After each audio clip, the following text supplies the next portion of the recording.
সবেমাত্র জেলায় নতুন জেলাশাসক হিসাবে কার্যভার গ্রহণ করেছেন আইএএস আয়েশা রানী। যোগদান করেই তিনি বন্যা কবলিত জামালপুরে বন্যা পরবর্তী পরিস্থিতি খতিয়ে দেখতে হাজির হন। আজ তিনি প্রথমেই যান জারগ্রাম অঞ্চলের সাজামানতলায়। বন্যায় এই অঞ্চল বেশ ক্ষতিগ্রস্ত হয়।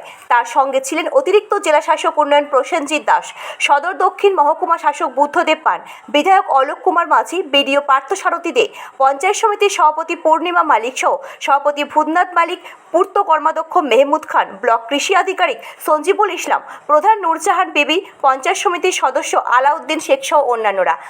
আজ সেখানে গিয়ে তিনি ক্ষতিগ্রস্ত মানুষদের সাথে কথা বলে তাদের সুবিধা অসুবিধা জানেন। তিনি তাদের ত্রিপল, শুকনো খাবার ও পোশাক, যার মধ্যে ছিল শাড়ি, ধুতি, বাচ্চাদের পোশাক, পাজামা, পাঞ্জাবি, লুঙ্গি তুলে দেন। জেলাশাসক বলেন, তিনি যোগদান করার পর জেলার সবচেয়ে ক্ষতিগ্রস্ত ব্লক জামালপুরের বর্তমান পরিস্থিতি নিজে এসে খতিয়ে দেখলেন। যাদের প্রয়োজন তাদের ত্রিপল সহ শুকনো খাবার ও পোশাক তুলে দেন। পূর্ব বর্ধমান থেকে মৃত্যুঞ্জয় জসের রিপোর্ট, সুন্দর বাংলা নিউজ। আজকে জেলা শাসক এসেছিলেন ব্লকে বন্যা পরিস্থিতি পরবর্তী পরিস্থিতি খতিয়ে দেখতে, কি দেখলেন বা কি বলে যদি আমাদের বিস্তারিত বলেন। দেখুন, আমরা এখান থেকে ডিএম ম্যাডাম এসেছিলেন, আমাদের এসডিও ছিলেন,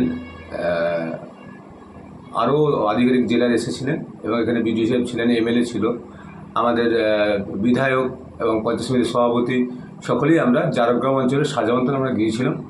ওখানে আমরা ত্রাণের মাল কেমন দিচ্ছি ওটাকে ওনারা পরিদর্শন করলেন এবং কিছু কিছু মানুষের দরকার ছিল, তাদের কিছু খাবার, কিছু বস্ত্র, কিছু ত্রিপল তাদের হাতে তুলে দেওয়া হলো। এবং সেই ক্ষেত্রে ডিএম ম্যাডাম প্রত্যেক বাড়ি বাড়ি আপনারা দেখেছেন, দেখার পর নদী দেখেছেন এবং সার্বিক জায়গায় দেখে এবং ওখানে যেগুলো যা প্রয়োজন আছে সেগুলো উনি বললেন যেগুলো যা করার আমরা সেগুলো ব্যবস্থা নেব এবং আগামী এই পুজোর জন্য এবং কিছু খাবারও আমরা পাঠাবো, সেটা আমাদের ব্লক প্রশাসনের পক্ষ থেকে ডিএম ম্যাডাম বিডিও সাহেবকে বলেছেন।